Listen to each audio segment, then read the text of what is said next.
মোহাম্মদ শাহিন।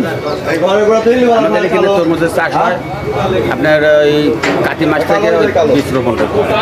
আর এই তরমুজ চাষ করার আগে আমরা রসুন রোপণ করি, যে রসুনগুলো আমরা গোটা বাংলাদেশ সাপ্লাই দিই। তো এই রসুনগুলো যখন আপনার এই 1 মাস অথবা 1.5 মাস বয়স হয়, সেই সময় তরমুজের যেখানে লাগাবো, অর্থাৎ এই তরমুজ লাগানোর টার্গেট যদি থাকি তাহলে আমরা ওই রসুনের ভিতরে 1 হাত করে আনুমানিক 1.5 ফুট ফাঁকা রাখি। আর ওই ফাঁকা জায়গাতে আমরা গাড্ডা খনন করে তখন দেখা যাচ্ছে যে আমরা ওই তরমুজের বীজগুলো রোপণ করি। রোপণ করার পরে তখন ধরেন তাও 2 মাস 2.5 মাস পরে রসুনগুলো আমরা উঠে নিই। উঠে নেওয়ার পরে তখন এই তরমুজের ওই কিছু তরমুজের গাছের ফুল আসে, কিছুগুলা হালকা হালকা করিয়ে আসে। ওই অবস্থায় আমরা ওই তরমুজের গাছের গোড়ায় সার দিই, মানে উপযুক্ত মানে তরমুজ বড় হতে যেসব সার বা বিভিন্ন ধরনের ওষুধ আমরা গাছে আমরা ব্যবহার করি। তার ফলে আমার তরমুজগুলো বড় হয় বা তরমুজগুলো সুস্বাস্থ্য হয়, পোকামাকড় থেকে আমরা মুক্ত পাই। এখন আমরা বছরে আমরা অনেক বাম্পার ফলন পাই।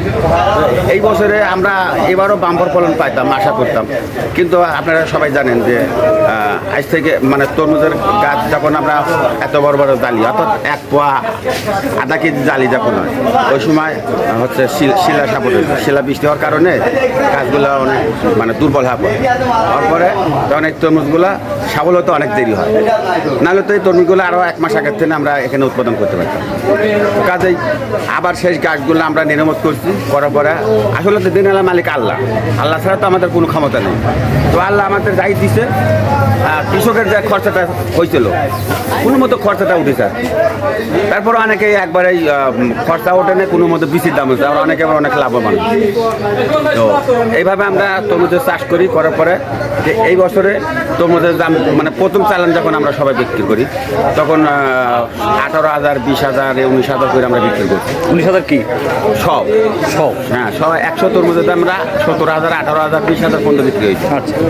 তো এই তরমুজগুলা বিভিন্ন জায়গায় গেছে, বাংলাদেশে বিভিন্ন জায়গায় জেলায় গেছে, ঢাকায় গেছে বা অন্য অন্য জায়গায় গেছে। যাওয়ার পরে তখন ওই তরমুজগুলা ওই ঢাকার মানুষ মানে খাওয়ার তেমন একটা সুস্বাদ পায়নি, অর্থাৎ কাঁচা তরমুজ জিনিস যত বড়ই হয় যদি না পাকে এটার কোনো দাম নেই, পাকলেই দাম। যদিও পাকে তরমুজ ছোটো কিন্তু পাকতে হবে। তো ওই তরমুজগুলো আপনার শতকরা আপনার 40% তরমুজ কাঁচা বাড়াইছে। যার জন্য আমাদের এলাকায় যারা ব্যবসায়ী মানে যারা এই তরমুজের ব্যবসা করে তারা লিজা অনেক ক্ষতি করছে বা লস খাইছে। খাওয়ার পরে তখন তরমুজ আর কিনতে পারে না। এইদিকে তরমুজের গাদি যে তরমুজ আমরা বিক্রি করছি 16,000, 18,000, ওই তরমুজ ওই ব্যাপারে না আসার কারণে আমরা বিক্রি করছি হচ্ছে 8,000, 7,000, সর্বোচ্চ 9,000 এরকম বিক্রি করি। তো এখন তরমুজ হচ্ছে শেষ টাইম ধরা চলে। তো এই 5-6 দিন থেকে আবহাওয়া একটু ক্লিয়ার থেকে গরমের কারণে তরমুজগুলো আবার সাবেক বাজারের কাছাকাছি আছে।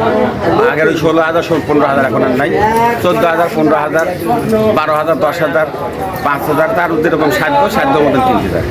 তা আমরা তো ঢাকা যেতে পারি না, আমরা যেহেতু খুচরা বিক্রি করি বা আমরা ওই সব বড় বড় ব্যাপারে আমরা মাল গ্রামের থেকে এনে পৌঁছাই। তো ওরা নিয়ে যায় ঢাকায় বিভিন্ন এলাকায় যা হয়তো লাভবান হয়েছে, সেই মানে লাভের আশাতে আবার আমাদের কাছে মাল দেয়। নেওয়ার পর এখন ওরা 2 পয়সা পাচ্ছে, আমরা 2 পয়সা পাচ্ছি, যারা কৃষক তারাও কিছুটা পাচ্ছে। এরকম করে আমরা চাষ করি।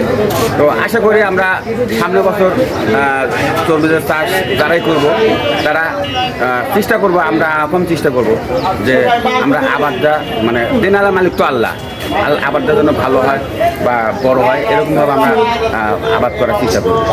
আর একটা কথা যে আমরা তরমুজ যেখানে বিক্রি করব, যার কাছে বিক্রি করব, তার যদি 2 পয়সা লাভ হয় সে 5 টাকা লাভ করবে, আমার 2 টাকা লাভ করতে হবে। জমি এলাকা আমি 3 টাকা লাভ দেবো, তবেই কিন্তু সবারই পোষায় দেয়। এখন যদি আমরা গাছ মারিতে যদি ফল খাই তাহলে তো ফলের মানে ওই গাছ তো রেখে লাভ নেই, তাহলে গৃহস্থ বললে আমরা মিলাম। কাজেই আমরা সবাই বাঁচতে চাই, সবাই আমরা সুস্থ থাকতে চাই সবাই আমরা আবাদ করে আমরা এই তরমুজগুলা সারা বাংলাদেশ আমরা ছড়াই দিতে চাই।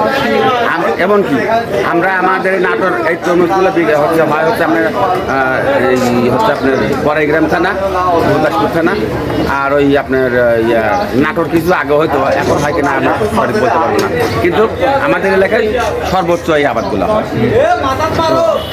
আপনারা দোয়া করেন সবাই আমরা যেন আবার সামনের বছর এরকম আবাদ করে আবার আল্লাহ যেন বাম্পার ফলন দেয়, যে যেন আমরা এই বছর লাস্টটা যেন আবার সামনের বছর তুলতে পারি। আল্লাহ হাফেজ, সবাই ভালো থাকবেন ভাই।